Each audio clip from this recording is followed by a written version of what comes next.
Kaixo tribukideok, 1981an Euskal Antizikloia Zuberoan eta Nafarroa beherean zegoen finkaturik. Lapurdin eta batez ere Baionak, Biarritzek eta Angeluk osaturiko aglomerazioan giro lainotua zen nagusi. 20 urte beranduago ikus dezakezuen bezala, eguraldiak txarrera egin du, zenbait lekutan ekaitzak agertzen ere hasi direlarik. Baina, azkenengo urte hauetan, argi-izpiak ere azaltzen hasi dira lurralde osoan zehar. Batez ere, 24 urte azpiko gazteen artean, euskararen ezagupenaren proportzioek gorantzko joera agertu dutelako. Baina, datu hauetaz guztietaz hitz egiteko, jo dezagun Eguzki Urteagarengana.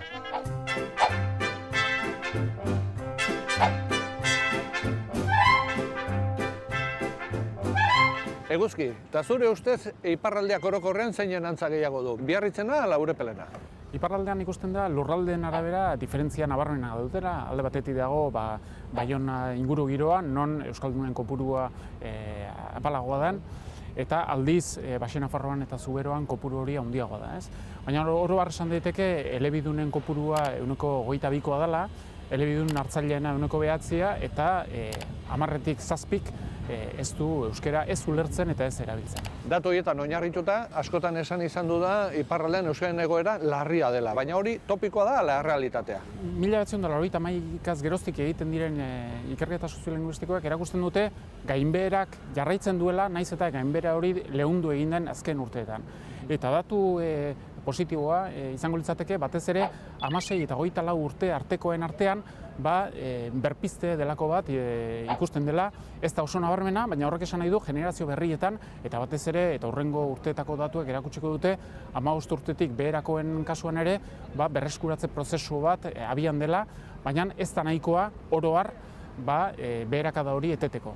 Eta zein da euskararen onarpen maila gaur egun? Euskara ez da hizkuntza koofiziala, frantses konstituzioaren 2. artikuluak dio errepublikaren hizkuntza frantsesa dela, eta behin eta berriro erreferentzia egin zaio artikulu horri proiektuak eta hizkuntza gutxituak, bultzatzeko proiektuak bertan bera uzteko.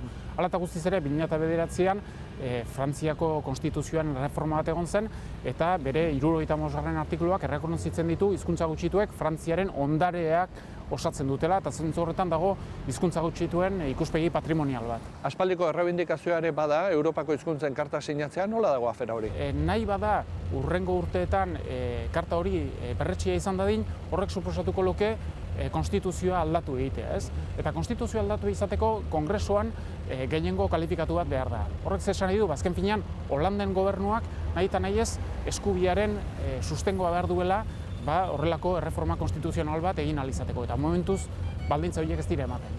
Sustained effort on several fronts remains. Goi-mailako politika eztabaidak astunak izan arren, haien bidez erabakitzen dira eguneroko bizitzan eragiten duten gauza gehienak. Adibidez, 1982ko azaroaren 5ean, hizkuntza gutxituen karta onartu zen Europako Kontseiluan, hizkuntza gutxituak babesteko.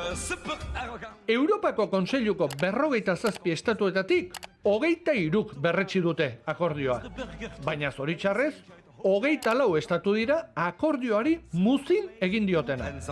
Besteak beste, gaur arte behintzat, Frantzia.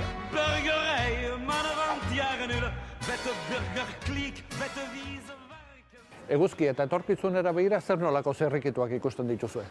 Azken hilabeteetan ikusi da frantses gobernuak batez ere suprefetaren bitartez bere posizionamentua gogortu egin duela Falun legeren aplikapenari dagokionez, baina hala eta guztiz ere ikusten da iparraldeko klase politikoan eta baita gizarte zibilean ere geroz eta adostasun zabalago bat dagoela euskararen inguruan hizkuntza politika bat garatzeko, irakaskuntza elebiduna garatzeko, eta hori gero isladatu egiten da ere irakaskuntza elebidunean eta zehazkan matrikulatuta duen ikasleen kopuruan, eta horri esker euskara menperatzen dutenak eta erabiltzen dutenak geroz eta gehiago dira, batez ere gazteen baitan, naiz eta hegoaldean gertatzen den bezala desfase bat dagoen erabilera eta ezagutzaren artean.